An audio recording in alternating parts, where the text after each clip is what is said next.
Bismillahirrahmanirrahim. Assalamualaikum warahmatullahi wabarakatuh. Alhamdulillah wassalatu wassalamu ala Rasulillah Sayyidina Muhammad bin Abdullah wa ala alihi wa ashabihi wa man wala, amma ba'd. Pemirsa yang dimuliakan oleh Allah, dalam kesempatan kali ini kita akan membahas tentang bagaimana pentingnya tarbiyah seseorang di dalam mendidik keluarganya, istri dan anak-anaknya, yang dengannya menjadi proses yang sangat baik dalam kehidupan umat manusia dan melahirkan keturunan-keturunan yang soleh-soleha yang kelak dibanggakan oleh Nabi kita Muhammad SAW. Maka dari itu, yang menjadi acuan di dalam pertemuan kali ini tidak lain adalah buku yang berjudul Sukses Parenting di Era Milenial, yang di sini membahas tentang bagaimana memposisikan tarbiyah atau pendidikan kepada keluarga di zaman sekarang ini, tapi tetap dengan metode salaf soleh, para ulama-ulama terdahulu yang mereka sudah sukses di dalam mendidik anak-anak mereka. Di bab yang pertama tentang bagaimana asal mula tarbiyah, Allah Subhanahu wa taala berfirman dalam Al-Qur'an, "Wa idz qala rabbuka lil malaikati inni ja'ilun fil ardi khalifah." Ketika Allah Subhanahu wa taala berfirman kepada malaikat-malaikatnya bahwasanya aku akan menjadikan khalifah di muka bumi ini. Tidak lain yang dipilih daripada makhluknya adalah manusia. Sebab manusia diberi kelebihan oleh Allah Subhanahu wa taala berupa akal. Dan makna khalifah di sini tidak lain adalah menerapkan syariat yang diturunkan berupa wahyu dari Allah Subhanahu wa taala kepada utusan-utusannya yang bernama Rasul ataupun Nabi. Sedangkan khalifah di zaman kita ini tidak lain adalah wahyu yang diturunkan kepada Nabi kita Muhammad SAW, yang mana seseorang dikatakan menjadi khalifah ketika menjalankan syariat yang dibawa oleh Nabi Muhammad. Dan sebaliknya, tidaklah seseorang mengalami kerusakan, kejelekan, kebobrokan akhlak, kemerosotan moral. Tidak lain semua sebabnya adalah keluarnya mereka dari syariat yang diemban oleh Nabi kita Muhammad SAW. Maka dari itu Allah Subhanahu wa taala menciptakan kita bukan untuk sia-sia. Kita dicipta oleh Allah Subhanahu wa taala untuk tugas, yang tugas itu menjadi mulia. Dengannya Allah memuliakan kita, sebab syariat yang diturunkan mulia, orang yang mengerjakan syariat tersebut menjadi mulia, kelak akan ditempatkan di tempat yang paling mulia, yaitu surganya Allah Subhanahu wa taala. Maka dari itu, kalau kita melihat bagaimana pendidikan pertama yang ditanamkan oleh Nabi Muhammad SAW di era awal Islam berada di tengah-tengah kaum jahiliyah. Pertama kali beliau membangun tarbiyah ini, pendidikan ini bersama sosok wanita, istri beliau yang bernama Sayyidatuna Khadijatul Kubra. Sayyidah Khadijah, saudagar kaya yang menginfakkan seluruh hartanya untuk dakwah Nabi Muhammad, sosok suaminya. Dengannya Rasul Shallallahu Alaihi Wasallam mendidik sang istri tersebut menjadi manusia pilihan. Bahkan dalam riwayat Allah Subhanahu Wa Taala mengirimkan salam kepada Sayyidatuna Khadijah karena kebaikan akhlaknya dan kebagusan budi pekertinya. Bahkan dalam riwayat Rasul Shallallahu Alaihi Wasallam setelah wafatnya Sayyidatuna Khadijah, beliau menikah dengan Sayyidatuna Aisyah. Tiba-tiba datang teman-teman Khadijah saat itu berkunjung, yang Nabi Muhammad SAW menyuruh kepada Sayyidah Aisyah untuk menyembelih kambing. Maka Nabi mengatakan, "Wahai Aisyah, tidakkah kau berbagi kepada orang-orang ini, sebab ini adalah teman-temannya Khadijah dahulu." Nabi mengingat sosok Khadijah yang dulu sudah membantu dakwahnya, dan Khadijah terdidik dari tangan beliau langsung sallallahu alaihi wasallam. Kemudian karena Sayyidah Aisyah adalah wanita biasa, manusia yang memiliki sifat cemburu, maka Sayyidah Aisyah bertanya kepada Rasulullah, "Wahai Nabi, mengapa engkau masih saja mengingat perempuan tua tersebut, yaitu Khadijah yang telah wafat? Bukankah kau telah mendapatkan penggantinya, yaitu aku?" Nabi mengatakan, "Wallahi la, wallahi la, wallahi la." Demi Allah tidak, demi Allah tidak, demi Allah tidak. Tidak ada yang bisa mengganti posisi Khadijah. Tidak ada yang bisa mengganti bagaimana kesederhanaan Khadijah. Di saat orang-orang pada menutup pintunya, Khadijah membuka pintunya untukku. Di saat orang-orang memusuhi aku, Khadijah adalah orang yang membantuku dan menerima aku apa adanya. Maka jawaban Rasulullah kepada Sayyidah Aisyah ini tidak lain adalah tarbiyah Nabi kedua setelah beliau mentarbiyah Sayyidatuna Khadijah. Beliau mengajarkan kepada sosok wanita atau istri selanjutnya, yaitu Sayyidah Aisyah, untuk tidak menjelekkan orang lain, untuk mengajarkan akhlak yang baik.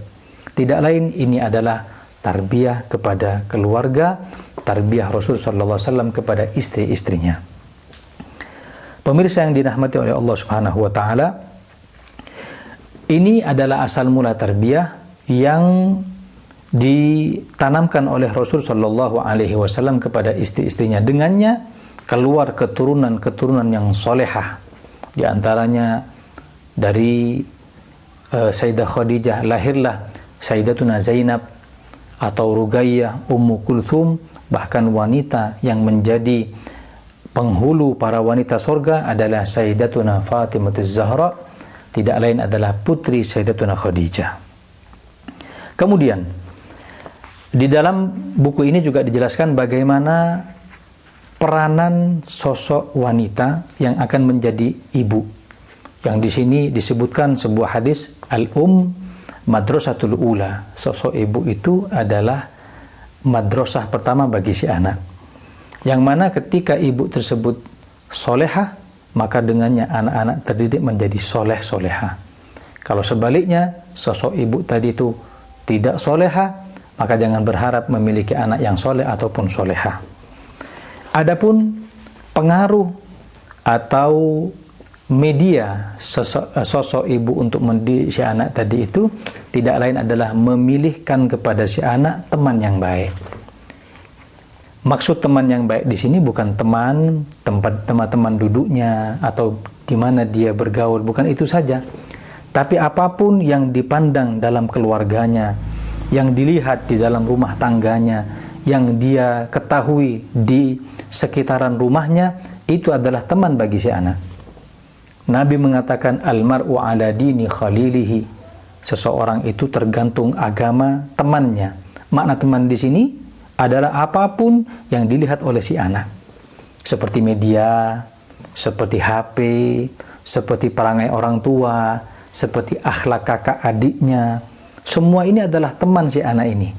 Kalau dia bisa menciptakan suasana yang baik, yang islami, maka anak tersebut akan menjadi anak yang baik dan berwujud kepada akhlak yang baik pula.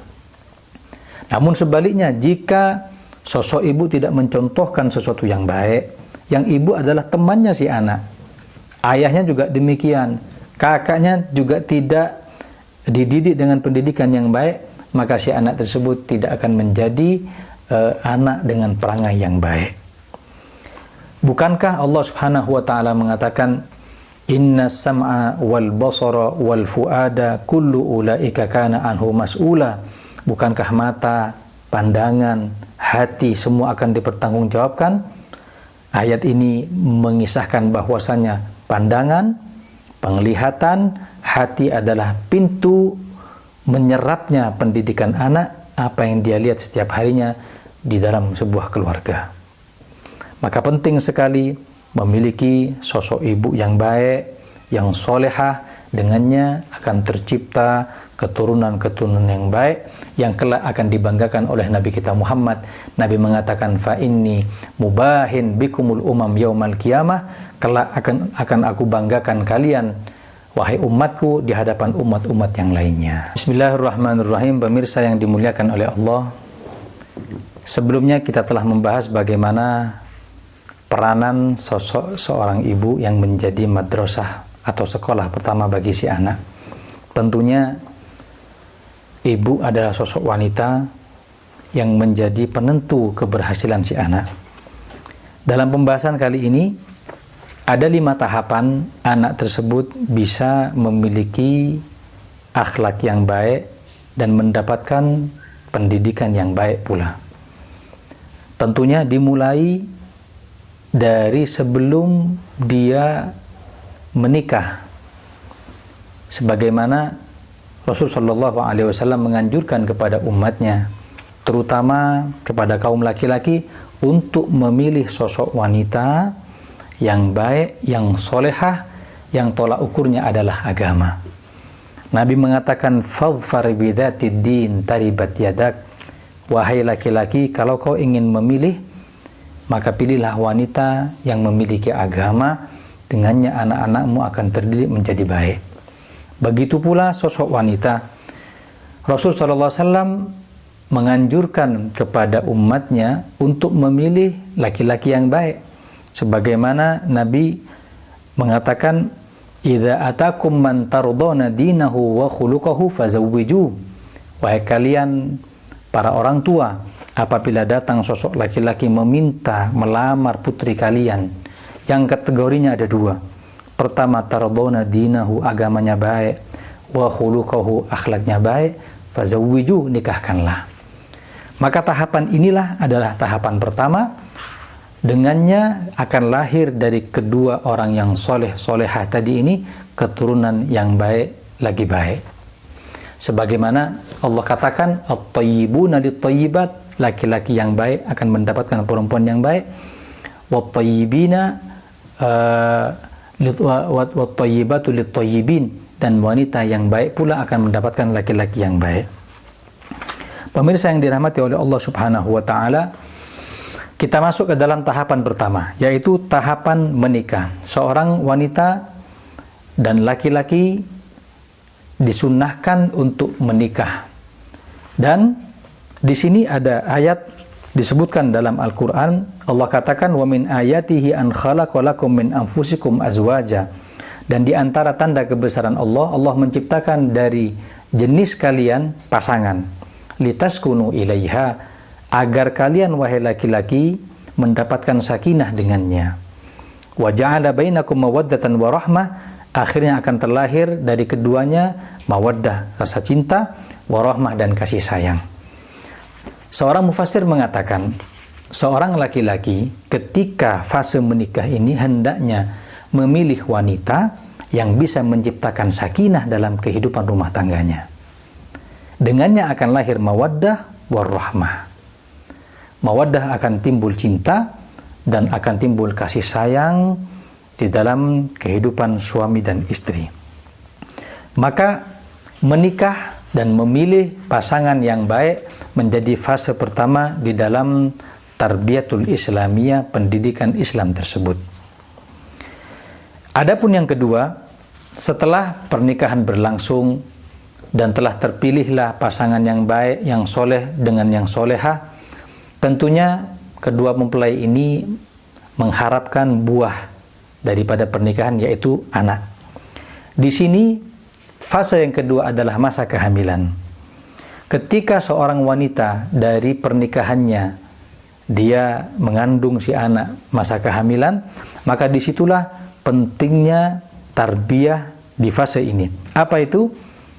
Yaitu yang pertama, harus seorang wanita memiliki niat yang baik ketika hamil. Kemudian membaca doa dan membaca ayat-ayat yang dengannya tercipta atau terlahir sosok yang kelak menjadi kebanggaan umat. Kemudian yang paling penting, sosok ibu ketika masa hamil hendaknya memilih makanan-makanan yang halal, yang dengannya menjadi penentu kesolehan dan kesolehahan bagi si anak itu sendiri. Kemudian tahapan selanjutnya, setelah masa 9 bulan dia hamil, seorang wanita tadi itu, maka tiba saatnya masa melahirkan, dan ini menjadi tahapan yang ketiga. Ketika masa melahirkan, ada kesunahan-kesunahan yang diajarkan oleh Nabi. Sebagaimana Nabi mengatakan, al-ghulamu murtahanun bi aqiqatih. Seorang anak tadi itu tergadaikan dengan akikohnya. Maknanya, ayo ketika lahir anak tersebut, ikuti sunnah-sunnah Nabi Muhammad. Adakan akikoh. Kemudian sunnah mentahnik, yaitu memberikan kepada si anak kunyahan kurma yang telah dikunyah oleh orang-orang soleh, sebagaimana yang dilakukan oleh sahabat Nabi kepada beliau Nabi Muhammad sallallahu alaihi wasallam. Kemudian mengkhitannya, kemudian memberikan nama yang baik, kemudian memberikan ASI, dan yang terutama seorang ibu ketika dia menyusui si anak tersebut, hendaknya menjaga lisannya dari hal-hal yang tidak baik. Sebab sangat berpengaruh kepada perkembangan si anak tersebut. Sebagaimana datang riwayat, dahulu Syekh Abdul Qadir Jailani, yang kita tahu ulama tersohor, dia masyhur dengan kewaliannya, ketinggian ilmunya dan kebagusan akhlaknya, disebutkan dalam manaqib beliau, dalam biografi beliau, bahwasanya pertama kali ketika beliau masih kecil netek kepada ibunya, ibunya dalam keadaan berwudu dan dalam keadaan melalar Al-Quran atau lagi mengulang bacaan-bacaan Al-Qurannya. Maka dengan bacaan tersebut, dengan zikir tersebut, mengalirlah air susu yang diminum oleh orang tersebut. Syekh Abdul Qadir Jailani menjadilah ulama yang karismatik yang menjadi rujukan umat. Setelah masa atau tahapan ketiga, akan masuk yang namanya usia tamyiz, tahapan keempat, yaitu tahapan keempat di mana anak tadi itu sudah mulai besar, sekitar umur 6 sampai 7 tahun. Disinilah inti dari tarbiyah ini. Apa ini? Kita kenalkan kesunahan yang sebelumnya sudah kita tanamkan, kesunahan-kesunahan Islam sebelumnya. Di masa tamyiz ini kita ajarkan kepada anak-anak kita bagaimana adab makan, menggunakan tangan kanan, bagaimana menghafal doa-doa keseharian, bagaimana dia bisa menghafal juz amma, tahu tata cara duduk di hadapan orang tua, tata cara bertutur kata yang baik, dan semua daripada kesunahan-kesunahan yang diajarkan oleh Nabi Muhammad sallallahu alaihi wasallam. Ketika anak ini sudah di masa tamyiz, sudah mendarah daging dengan sunnahnya Nabi, maka niscaya ketika sudah balik tersebut tidak akan pernah meninggalkan kesunahan tersebut, dan menjadilah kita orang tua yang sukses dalam mendidik anak. Pemirsa yang dimuliakan oleh Allah, adapun yang ketiga, adapun yang terakhir, tahapan yang kelima. Setelah anak tadi itu usia tamyiz sekitar 6-7 tahun, maka dia sekarang waktunya untuk mencari ilmu atau masa sekolah. Masa sekolah hendaknya memilihkan kepada si anak tarbiyah yang baik, sekolah yang baik, yang ada mengajarkan di situ tentang bagaimana sosok Rasulullah, syariat Islam ditanamkan di situ, dan hendaknya seorang ibu atau si ayah mengoreksi tentang perkembangan pendidikan si anak tersebut. Ketika pulang ditanya, kau dapat apa hari ini?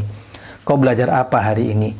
Jangan cuman ketika akhir semester kita lihat rapotnya, kita lihat nilainya. Bukan itu saja yang menentukan, tapi kesehariannya.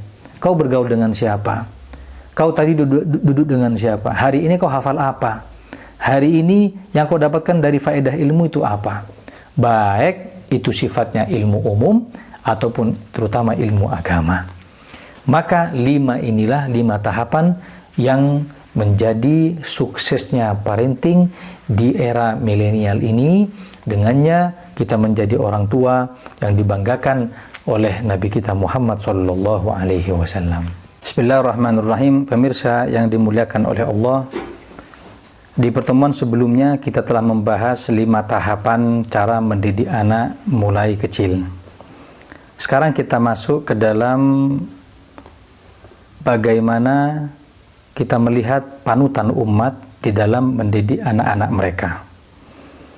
Dalam kitab Shalahul Usrah disebutkan seorang anak sangat terbentuk perangainya, wataknya ketika di dalam rumah mereka.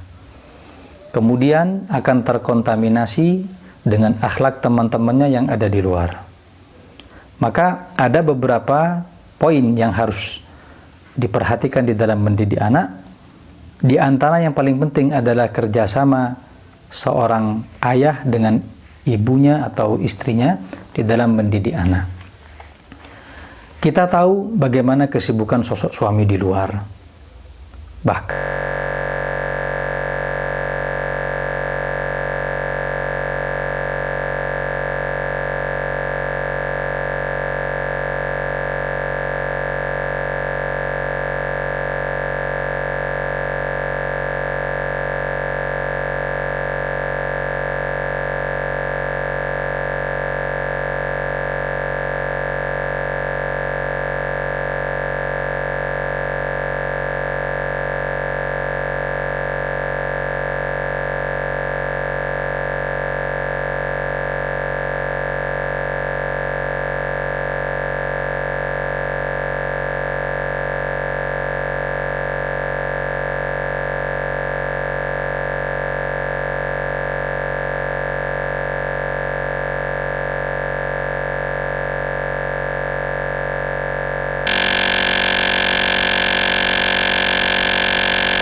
Allah adalah menjadi ibu rumah tangga yang mendidik anak-anak kita.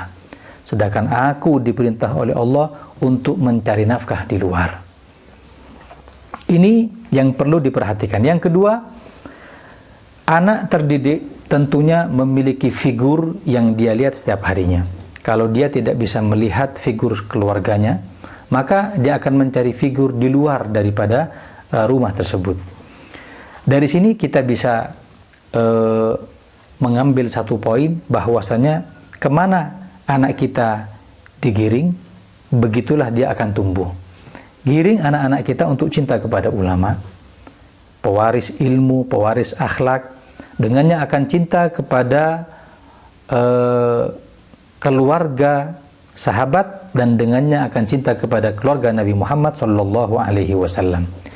Dalam buku ini disebutkan bagaimana seorang anak tadi itu diberikan contoh untuk cinta kepada keluarga Nabi, yaitu untuk melihat bagaimana akhlak Sayyidina Hasan bin Ali bin Abi Thalib yang terdidik akhlaknya dari ayahanda Sayyidina Ali, yang keduanya Sayyidina Ali dengan Sayyidah Fatimah terdidik akhlaknya dari baginda Muhammad SAW.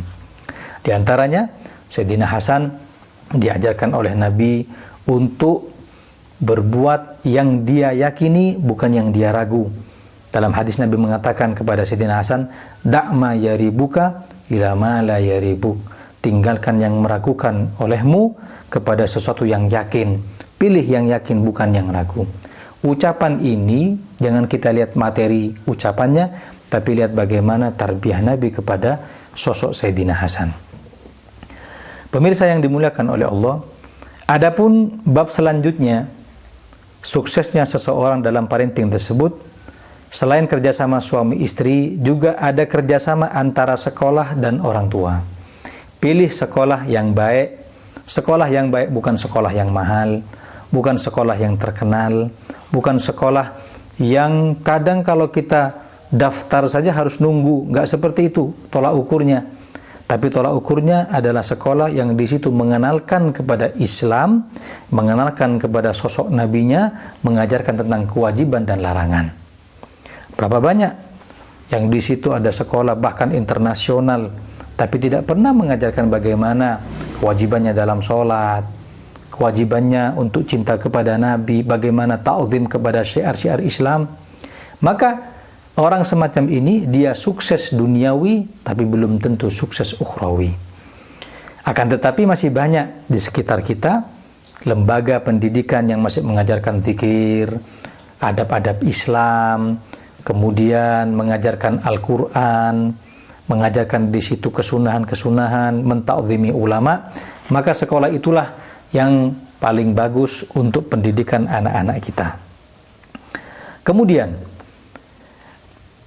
cara mendidik selanjutnya, jelasnya anak ini sudah berumur dewasa, maknanya sudah baligh. Setelah memilihkan sekolah lalu mengajarkan di situ sesuatu yang baik, orang tua dalam hal ini juga penting untuk memperhatikan perkembangan si anak, terutama masalah penampilan. Bagaimana dia berhias, bagaimana dia berpakaian, terutama wanita. Kalau punya anak wanita, lihat bagaimana pakaiannya, siapa yang dia contoh, siapa yang dia sekarang dijadikan figur. Sebab banyak ancaman. Dalam sebuah hadis Nabi mengatakan, sinfani lam arahuma, ada dua golongan yang aku nggak ngelihat, ini akan datang di akhir zaman. Di antara salah satunya adalah kasiyat, ariyat, ma'ilat, mumilat, ru'usahunna ka'asnimatil bakhtil ma'ilah. Wanita yang pakaian tapi ketat, pakaian tapi transparan, yang pakai hijab tapi hijabnya macam-macam, butuh kepada hijab kembali, yang pakaiannya nyerono, bahkan tabarruj, berhias seperti hiasan jahiliyah. Nabi mengatakan, fa idza ra'aitumuhunna fal'anuhunna fa innahunna mal'unat. Kalau kalian ketemu dengan golongan semacam ini, ingatkan mereka dengan laknatnya Allah, sebab mereka sekarang lagi terlaknat, keluar dari jalan syariat Islam, na'udzubillah. Kemudian setelah itu, perhatikan bagaimana selain cara mereka berpakaian, lihat bagaimana mereka bergaul dengan orang tuanya terutama. Sebab mungkin dalam rumah kita mereka baik, tapi dalam lingkungan sekolah dia bisa berubah. Berapa banyak sosok anak yang sudah terdidik agamanya, bagus akhlaknya, bahkan tinggal di pondok pesantren, namun ketika melanjutkan studinya, akhlak yang ditanam selama ini menjadi rusak gara-gara pergaulan di luar. Yang terakhir adalah cara berkomunikasi dengan si anak.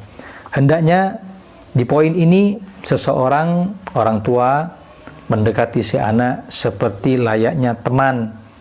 Maknanya perhatikan dengan pendekatan yang bagus. Perhatikan sholatnya, tanamkan urusan-urusan ukhrawi bukan lagi duniawi. Ingatkan bagaimana kewajiban sholatnya, dan semua itu tentunya kelak akan berbuah kesolehan si anak. Ini poin-poin selanjutnya yang dibahas untuk menjadikan anak mendapatkan tarbiyatul Islamiyah secara sempurna.